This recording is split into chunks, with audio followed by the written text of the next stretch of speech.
Court Justice Amy Coney Barrett happens to be in the news today. It's not because of any recent decision that she has made on the bench.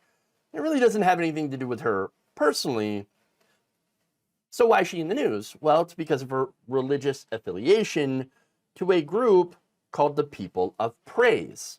According to The Guardian, the FBI had interviewed ex-members of this group about this widespread sexual abuse and misconduct. Now, in a report published on Tuesday, she explains that the individuals were contacted following a years-long effort by a group called POP Survivors, who have called for the South Bend-based sect to be investigated for the leader's handling of sexual abuse allegations, which you're not going to be surprised to find that a lot of them haven't been covered up, these allegations. Now, the body, which has 54 members, has alleged that the abuse claims were routinely mishandled or covered up for decades in order to protect the close-knit faith group. Journalist adds, it is not clear whether the FBI has launched a formal investigation into the POP. They just interviewed some members of these groups. So now, you're actually going to be surprised who prompted the FBI to do something, because originally they had been aware of these allegations, but were not following up, were not interviewing witnesses. So that's interesting. Now, The Guardian had confirmed that at least 5 individuals were contacted by the FBI, and 4 had given detailed accounts to agents of abusive behavior they allegedly experienced or witnessed, and they said that they have evidence to back it up. So as I said, People of Praise is a Catholic group, but some of their practices are considered outside of the mainstream of Catholicism, which is, I don't think I have to remind you, but I'm going to anyway. They've had their own issues with sexual abuse amongst the clergy. The way that this group is set up makes that abuse even more likely. For one, it's exclusively headed up by men. So a POP handbook states that members are expected to be obedient to male authorities or group heads. That is, of course, a criticism that I myself have made of Amy Coney Barrett being on the bench. Like, is she going to make her own decisions, or is she going to defer to the males and what they want? Does she have a mind of her own? Is she making her own decisions? I wasn't sure. So now single members are also encouraged to live with other members of the community, including families with children, a practice that former members and adults that grew up in the sect say created opportunities for abuse. And it appears that in some cases, abuse happened, and when it was brought to the attention of leaders inside the group, it was summarily swept under the rug. Again, unsurprising. Now, the letter to the FBI, which was seen by The Guardian, alleged that POP had engaged in a widespread and ongoing conspiracy to cover up the abuse of children within its families and the schools it operates. It said that members had experienced sexual abuse from non-family members of their household, from their parents and teachers.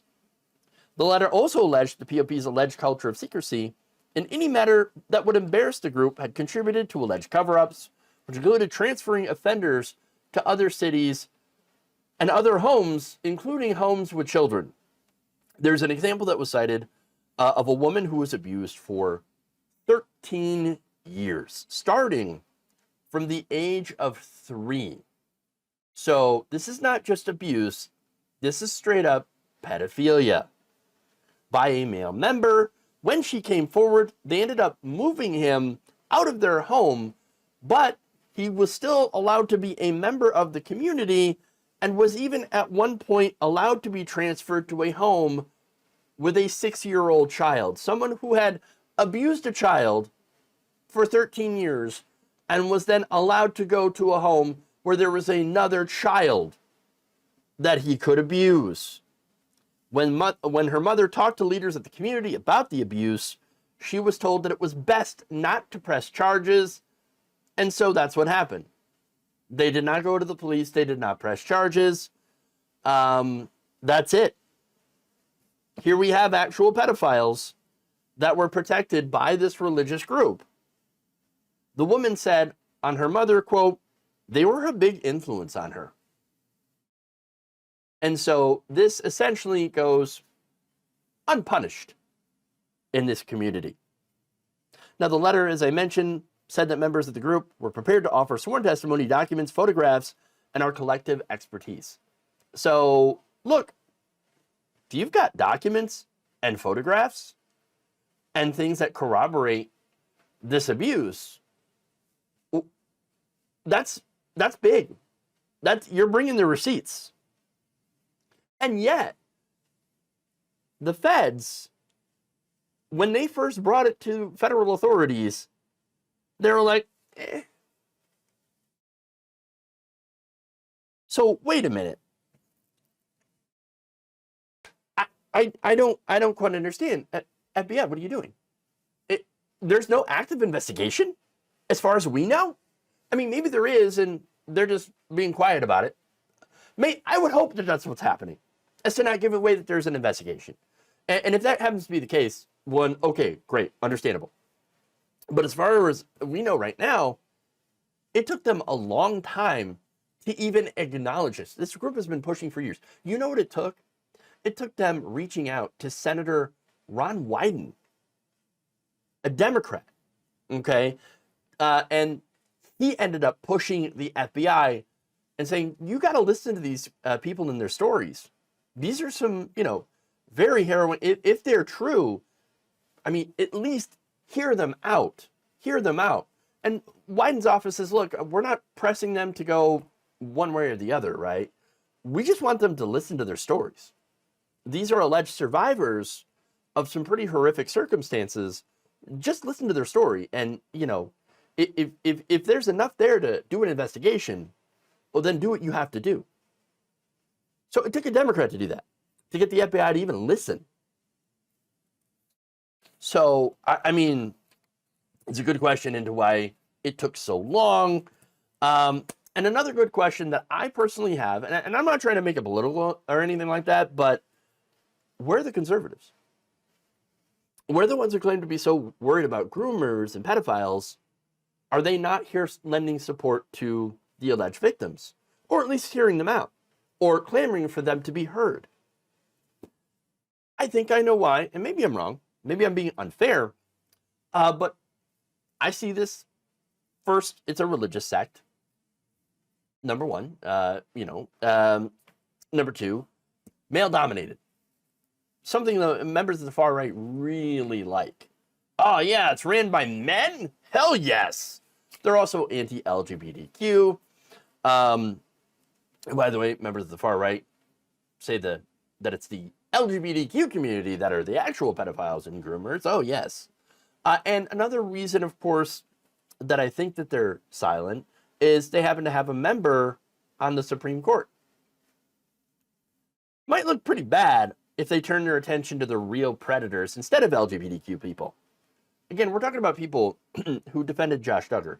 I'm not saying all religious people. I'm not saying all Catholics. I'm not saying even all members of this group, right? Or all members of the right wing. But there are members of the far right, people like Matt Walsh, for example, who defended Josh Duggar. I know, different movement, but the same kind of cover-up. The same kind of tight-knit kind of community that, again, anti-gay, anti-LGBTQ, anti-women, anti-feminist, etc., that has all these, sexual abuse cover-ups that have happened. And so I think that's the danger of, far-right religious cults that are male-dominated. Again, you have this, situation where you have men that are making decisions for women, right? And then having this whole network of people that are involved in this that are basically used to cover up and allow for these crimes to happen. And this happens all within the framework of, again, religiosity, anti-feminism, traditional family and gender roles. And so you put these people in charge where they can get away with anything. A male leader that either allows or partakes in the sexual abuse of female members and even children. That's the situation here with a lot of these groups, and why you see so much abuse within these types of religious groups. I think that if you actually do care about women and children and being pro-family and all that, well, you might want to take these allegations seriously and rail against him. Because if you're not, I mean, that kind of makes you a hypocrite.